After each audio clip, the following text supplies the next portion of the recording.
नमस्कार दोस्तों, स्वागत है आपका हमारे इस खास सफर में जहां हम जानेंगे औरंगाबाद के कुछ अनसुने रहस्यों के बारे में।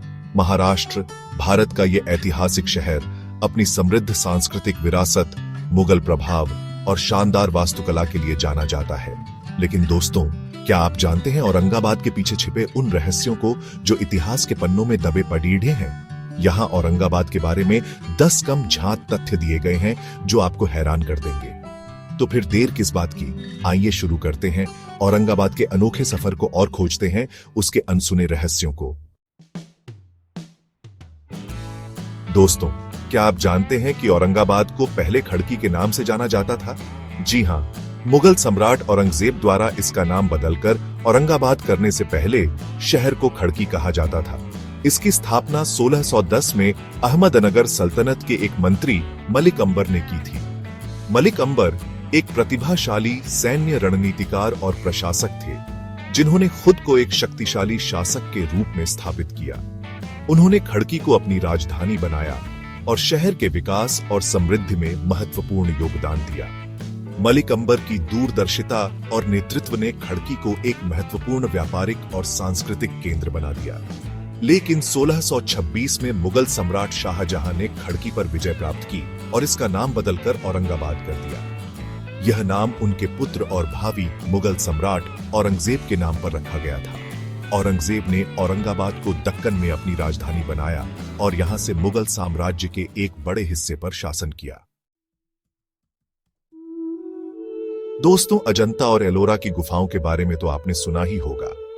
ये गुफाएं अपनी कला और वास्तुकला के लिए विश्व प्रसिद्ध हैं। लेकिन क्या आप जानते हैं कि औरंगाबाद एक और प्राचीन गुफा स्थल का घर है? जी हां, मैं बात कर रहा हूं पीतलखोरा गुफाओं की। ये गुफाएं औरंगाबाद शहर से लगभग 50 किलोमीटर दूर स्थित हैं। पीतलखोरा गुफाएं भारत की सबसे पुरानी बौद्ध गुफा स्थलों में से एक हैं। इनका इतिहास 2री शताब्दी ईसा पूर्व का है। यहां कुल 14 गुफाएं हैं, जिनमें से अधिकांश विहार हैं। विहार बौद्ध भिक्षुओं के रहने के स्थान होते थे। पीतलखोरा गुफाओं की वास्तुकला अजंता और एलोरा से काफी अलग है। यहाँ की गुफाएं साधारण और सुंदर हैं। इन गुफाओं में बुद्ध की कई मूर्तियां और चित्र भी मिलते हैं। पीतलखोरा गुफाएं एक शांत और एकांत स्थल पर स्थित हैं। यहां आकर आपको असीम शांति और सुख की अनुभूति होगी। दोस्तों, मुगल बादशाह अपने भव्य मकबरों के लिए जाने जाते हैं। ताजमहल इसका सबसे बड़ा उदाहरण है। लेकिन क्या आप जानते हैं कि एक मुगल बादशाह ऐसा भी था जिसने अपने लिए एक साधारण मकबरा बनवाया था? मैं बात कर रहा हूं औरंगजेब की। औरंगाबाद के पास खुलदाबाद में स्थित औरंगजेब का मकबरा उनकी सादगी और सादगी पसंद व्यक्तित्व का प्रतीक है। यह मकबरा सफेद संगमरमर से बना हुआ है और इसमें कोई विशेष सजावट नहीं है। औरंगजेब ने अपनी वसीयत में ही यह लिखवा दिया था कि उनका मकबरा बिल्कुल साधारण बनाया जाए। उन्होंने यह भी कहा था कि उनके मकबरे पर कोई गुंबद न बनाया जाए और न ही उस पर कोई कीमती पत्थर लगाए जाए।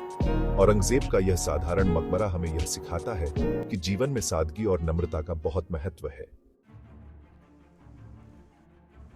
चैप्टर 4, बीबी का मकबरा, दक्कन का ताज। दोस्तों, औरंगाबाद में एक ऐसा मकबरा भी है जिसे अक्सर लोग ताजमहल समझ लेते हैं।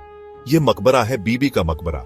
यह मकबरा औरंगजेब के बेटे आजम शाह ने अपनी मां दिलरास बानो बेगम की याद में बनवाया था। दिलरास बानो बेगम को राबिया उद दौरानी के नाम से भी जाना जाता था।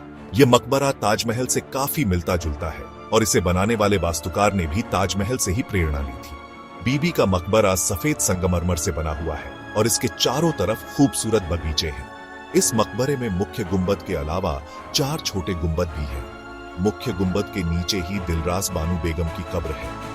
बीबी का मकबरा दक्कन की सबसे बड़ी मुगल इमारतों में से एक है और यह मुगल वास्तुकला का एक शानदार उदाहरण है।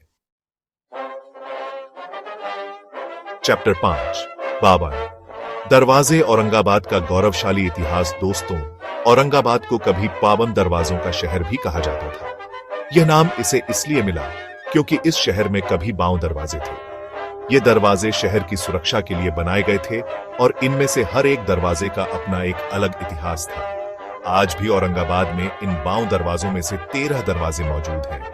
इन दरवाजों में से कुछ प्रमुख दरवाजे हैं: दिल्ली गेट, काला गेट, मक्का गेट, नौबत गेट और बारादरी। इन दरवाजों को देखकर आप इस शहर के गौरवशाली इतिहास की झलक पा सकते हैं।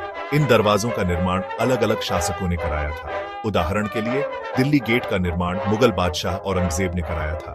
यह दरवाजा शहर का सबसे बड़ा और प्रमुख दरवाजा था। इसी तरह काला गेट का निर्माण निजाम शासकों ने कराया था। इन दरवाजों को देखकर ऐसा लगता है जैसे ये हमें वापस उस युग में ले जा रहे हो जब यह शहर अपने शिखर पर था। चैप्टर 6 पैठनी साड़ियां। रेशम के धागों में बुनी कला। दोस्तों, औरंगाबाद अपनी खूबसूरत पैठनी साड़ियों के लिए भी प्रसिद्ध है। पैठनी साड़ियां अपने जरी के काम और मोर की आकृतियों के लिए जानी जाती हैं। ये साड़ियां पास के ही एक कस्बे पैठन में बुनी जाती हैं। पैठनी साड़ियों का इतिहास बहुत पुराना है। कहा जाता है कि ये साड़ियां पहले सतवाहन काल में बुनी जाती थीं। मुगल काल में इन साड़ियों को बहुत प्रश्रय मिला और ये शाही घरानों की पहली पसंद बन गई। पैठनी साड़ियां बुनाई की एक बहुत ही जटिल और समय लेने वाली प्रक्रिया है। एक साड़ी को बुनने में कई महीनों का समय लग जाता है। ये साड़ियां रेशम के धागों से बुनी जाती हैं और इनमें सोने और चांदी के जरी का काम किया जाता है। पैठनी साड़ियां न केवल भारत में बल्कि विदेशों में भी बहुत प्रसिद्ध हैं और ये भारतीय संस्कृति और परंपरा का प्रतीक मानी जाती है। चैप्टर 7 लोनार क्रेटर आसमान से टकराई, एक उल्कापिंड की कहानी। दोस्तों, औरंगाबाद से लगभग 140 किलोमीटर दूर स्थित है लोनार क्रेटर। यह क्रेटर एक दुर्लभ और अद्भुत प्राकृतिक घटना का नतीजा है। यह क्रेटर लगभग 52,000 साल पहले एक विशाल उल्कापिंड के पृथ्वी से टकराने से बना था। यह क्रेटर लगभग 1.8 किलोमीटर चौड़ा और 150 मीटर गहरा है। क्रेटर के चारों तरफ घना जंगल है और इसके बीच में एक खारे पानी की झील है।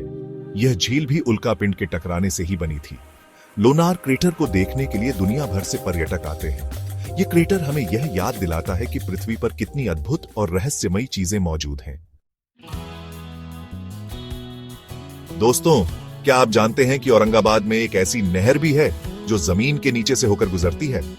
जी हां, मैं बात कर रहा हूं नहर अंबरी की। इस नहर का निर्माण 17वीं शताब्दी में मलिक अंबर ने कराया था। यह नहर लगभग 10 किलोमीटर लंबी है और यह शहर को पानी की आपूर्ति करती थी। इस नहर का निर्माण उस समय की एक अद्भुत इंजीनियरिंग उपलब्धि माना जाता है। नहर अंबरी को बनाने के लिए मलिक अंबर ने हजारों मजदूरों को काम पर लगाया था। इस नहर के निर्माण में कई साल का समय लगा था। यह नहर आज भी मौजूद है और यह मलिक अंबर की दूरदर्शिता और कौशल का प्रमाण है।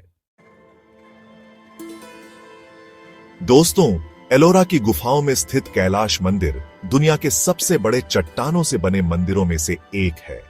यह मंदिर भगवान शिव को समर्पित है और इसे राष्ट्रकूट वंश के राजा कृष्ण प्रथम ने बनवाया था।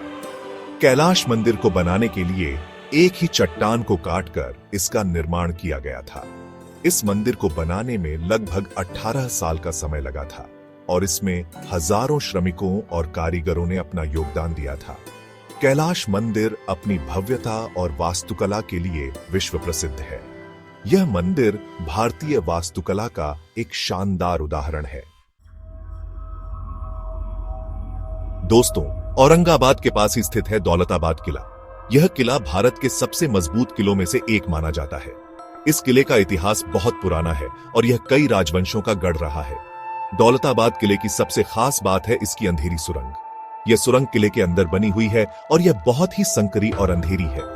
कहा जाता है कि इस सुरंग का इस्तेमाल दुश्मनों को भटकाने के लिए किया जाता था। अंधेरी सुरंग में कई मोड़ हैं और इसमें चलना बहुत मुश्किल है। इस सुरंग में कई जगह ऐसी भी हैं जहां से गुजरना लगभग असंभव है। यह सुरंग आज भी रहस्य और रोमांच से भरी हुई है। तो दोस्तों, ये थे औरंगाबाद के कुछ अनसुने रहस्य। यह शहर अपने आप में इतिहास, संस्कृति और रोमांच का एक अद्भुत संगम है। यहाँ आपको प्राचीन गुफाएं, भव्य मकबरे, खूबसूरत साड़ियां, अद्भुत प्राकृतिक नजारे और रहस्यमयी किले देखने को मिलेंगे। अगर आप भारत की यात्रा कर रहे हैं तो औरंगाबाद को अपनी सूची में जरूर शामिल करें।